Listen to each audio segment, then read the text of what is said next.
నమస్తే అన్న. రోజు రోజుకి సడన్ బుకింగ్ తగ్గిపోతున్నాయి. ఈ ఎయిర్పోర్ట్లో చూడు ఎట్లుందో కథ. కస్టమర్లు మినీ బండ్ల కోసం లైన్లో నిలబడరు. ఎందుకంటే మినీ బుక్ చేసినా సడనే వస్తుంది కాబట్టి. వచ్చిన ప్రతి ఒక్కళ్ళ చేతిలో లగేజ్ ఉందన్న. అయినా సరే మినీయే బుక్ చేసుకుంటుండు. అరే కొత్త కొత్త బండ్లు కొని తీసుకొని మినీలో నడిపితే ఏం మిగులుతుందన్న మనకి? మినీ లైన్లో మొత్తం 95% సడన్ బండ్లే ఉన్నాయి. మినీ లైన్ మొత్తం ఖాళీ ఉంది. ఈ పక్కన చూడండి సడన్ బండ్ల కథ ఎట్లుందో. వచ్చి 2 గంటలు అవుతుందన్న, కొంచెం కూడా ఫ్లోటింగ్ లేదు.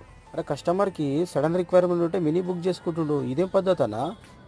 అరే మన బిజినెస్ని మనమే ఖరాబ్ చేసుకుంటున్నాం బాయ్ సాబ్. అరే 12 లక్షలు పెట్టి బండి కొని తీసుకొని మినీలో నడిపితే ఏం మిగులుతుందన్న? ఎయిర్పోర్ట్లో వచ్చే ప్రతి ఒక్క బుకింగ్ సడన్దే, కానీ మినీకే ఎక్కువ బుకింగ్స్ ఉంటున్నాయి. అర్థమైపోయింది కస్టమర్కి, మినీలో మొత్తం సడన్ బండ్లే ఉన్నాయని అర్థమైపోయింది.